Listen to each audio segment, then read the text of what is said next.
Hello and welcome to Gunnar Weiskamp's Web Development. Today we are in Lesson 6. We're doing some C# exception handling. So today's tutorial is talking about what an exception is and how they can be handled. Exception handling is extremely important in C#. More or less what it is. If something goes wrong in your code, what are you going to do? How are you going to handle it? Yeah, exactly, don't go crazy.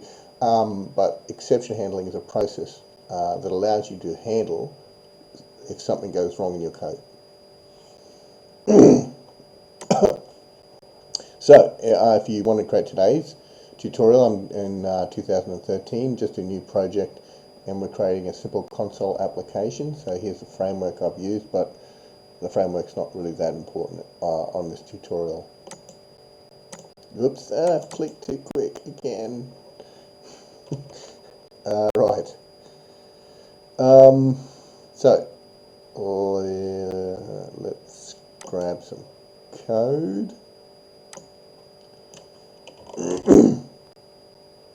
Oops, whoa, no, come back. So here's our console app, pretty straightforward at this stage, nothing magical there really. Let's put this code in here, and let's just first do a simple exception.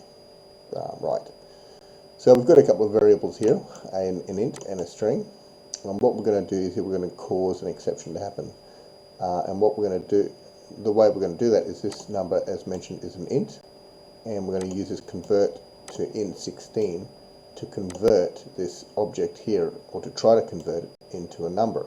But this, in this string, we're holding a letter, not a number. So in this case, on this instance, this will go splat. This will cause an exception. And so how this then happens, because we've got this wrapped here in this try catch logic, any bad stuff that happens in here, as what we call an exception, will be caught by this guy. That's why it's called the catch exception. He catches the problem, he puts it in this object here, or actually this object, and sorry, this exception object is the global exception. So you can actually break exceptions down, which we'll talk about in a second. But anyway, so something bad happens in here, in this try area here. It will enter here, in this area, and once that's gone through, our program will keep going, and we'll see process finished. If we didn't have this in there, the process most probably would not keep going, and your program in the real world would just crash, which is not good. So without this catch logic, a program, and if this would have happened, your program will crash, and that's not what you want in the real world. Well, sometimes you do, but technically, most times you don't. You want to catch the exception here, maybe send yourself an email or send admin an email saying something's gone wrong, and if it's not to an important exception, your program should be allowed to keep going. So let's give this a whirl. Yeah.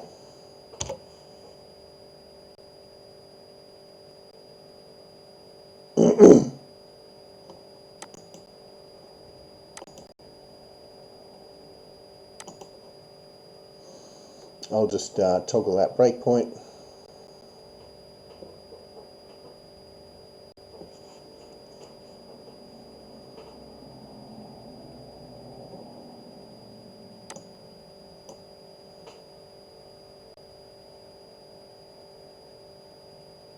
Come on, machine, what are you waiting for? Oh, yay. Okay, we're getting into our breakpoint. So you can see this exception handler here has been called because this has fallen over. And it's saying the input string was not in the correct format. So it's going to be a message printed to the screen. And it's true, this input string in here was not in the correct format. It's an A, it's not a number. And so the convert function here could not handle it, and everything went bad. And we get this message printed out in a second. but it will keep processing here, and you'll see this process finish come up as well. So there you go. So our input string was not in the correct format, came out, we saw our catch process here, and our program, but our program in this case should have been allowed to keep going, and it did, because we've got our message written here. So the good thing about message handling, you know, is that you can also find out the details of the of what went wrong here within this exception object, and if you could then send that exception message back to admin or the programmer who created the program, and then he can find out more information about what went wrong and hopefully fix it. Okay, so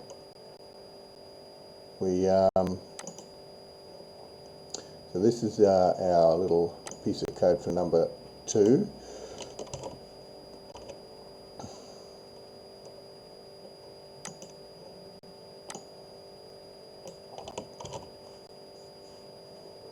So what I just said before about this exception object, he is the global, he's the god of all exception holders. What you can do is you can also break that down to the actual exception that happened. And in our case, what's going to happen here, this is the same code as before, this is actually a format exception. You can have communication exceptions, you can have, I don't know, to be honest, I don't know them all. Maybe if we go into here, there's loads of different exception handlers. Nah, it's not going to tell us. But format exception, what do we see in here? Format exception. They all inherit from the system exception guy, but there's loads of different exceptions. The thing is, by finding out if you can find out what the exception is, then you can maybe take certain other actions which might help fix the situation even better. So what we'll see here is this will go into this guy here. As we'll see, this will still recover and the message here will be printed out, but we'll just make sure that this is a format exception. So basically what we're doing is here, we're capturing the actual exception that's happening.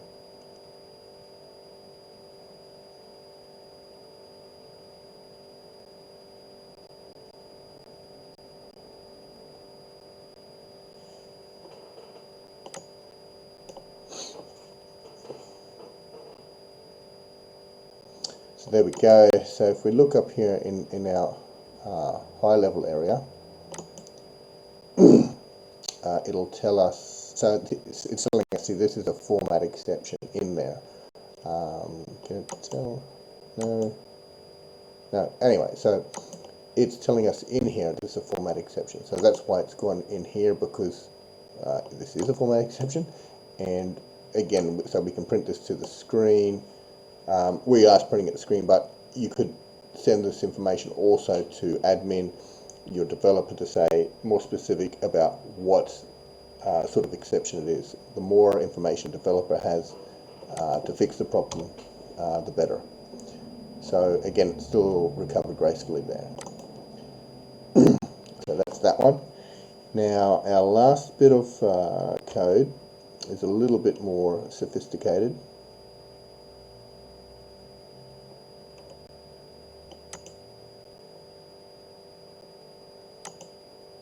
Oops. We will need to add some of these guys here.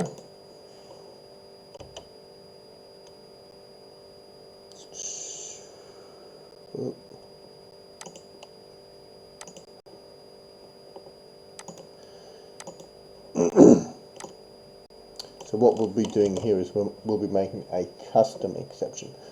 So we need to add 2 classes in here.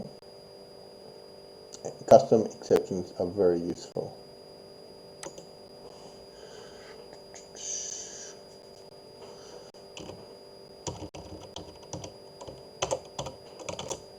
Class, what was the name of the other guy? My custom exception. It's not funny that. Whoa, what's it doing?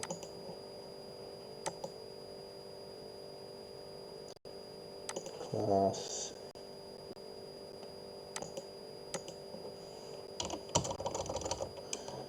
my custom exception.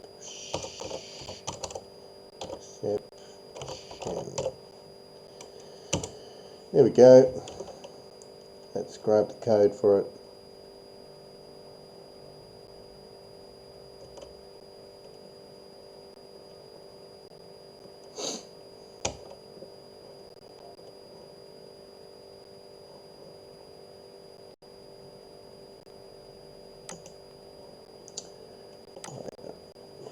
First,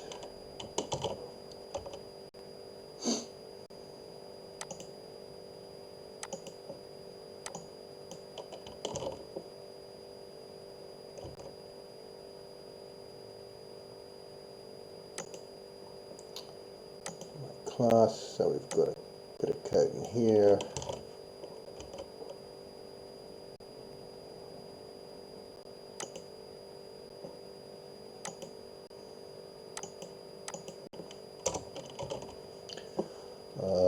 Okay, we've got a fair amount happening here. I don't know if this is going to let me. Okay, well, we've got a bit of a split screen going on there. Might help present the information a bit better.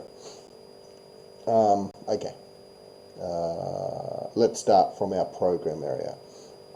So we're calling in here this my class object. So we're getting this my class object here to work with. Then we're going to call one of its functions, which is this guy here, check username, and see if it works. And we've gotten here again a sort of catch process, a error handling catch code. And what this guy's going to do, he's going to look just like before.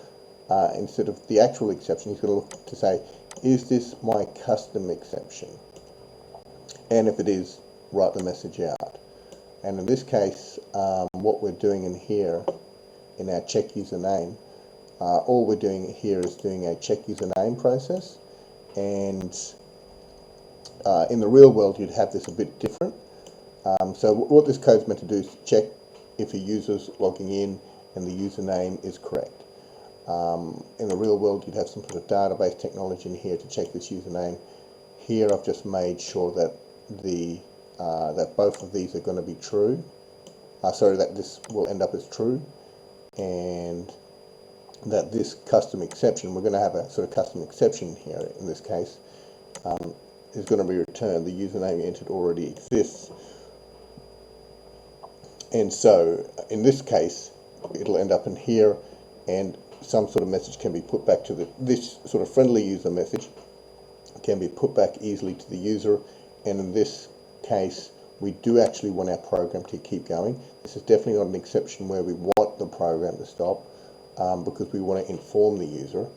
So it's a good example of a error handling process where we don't want the whole program to stop, but we want it to keep going. So again, in this case, this guy here is called, and our my custom exception is shown. What is this my custom exception? I can imagine to you. Sorry, I will just mention the throw keyword. The throw keyword in the exception handling means it'll throw this exception to the lead to the process that called it. And in this case, this process called it, so this throws this exception to this process. So I just wanted to clarify on the throw keyword and use the new afterwards on that.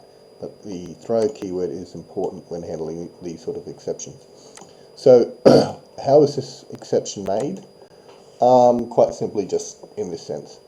You inherit the global exception handler, and then you just create your custom exception here. It's going to take a string.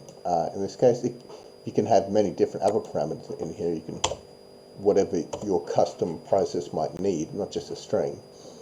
But you know, you could have a date in there. Date. Oops. date, time, and past, like when the date of when the exception happened or something like that, which could be useful as well. But in our case, we're just passing a string message in. So this is how this my custom exception is created over here in our my custom exception area. So those are all the moving parts there. We will give this a go. Yeah, why not?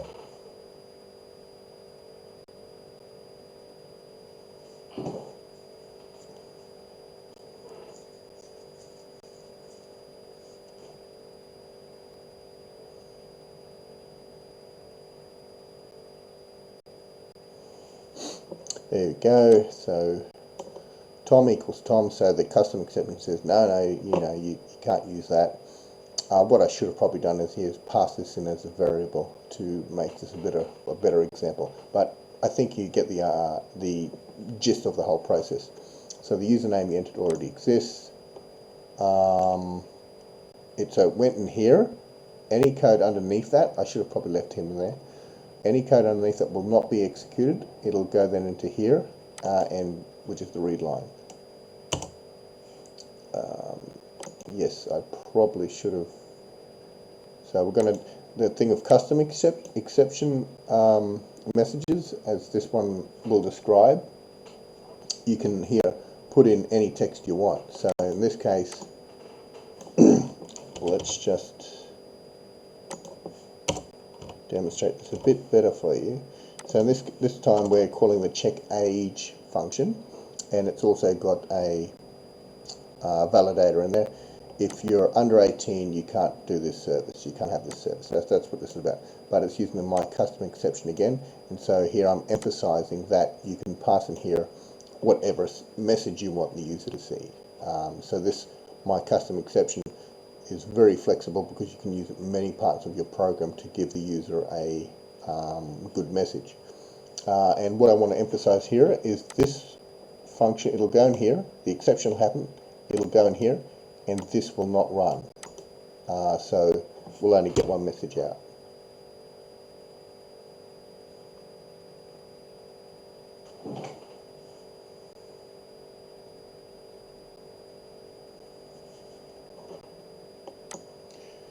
There we go. Sorry, you have to be over 18 to use the service. So this guy came into play. This process here never ran because it went from there into here and then into there. So in this case, if we did need to allow that to run, we would, even if this failed, we would place that piece of code underneath here in this area. Okay, so that's exception handling. I can't emphasize, it is really important. It is, a lot of people say to you in the industry that it is overlooked at times, and I do agree with them. Okay, so that's it for today. I hope you got something out of this tutorial, and I hope to see you next time. Thank you.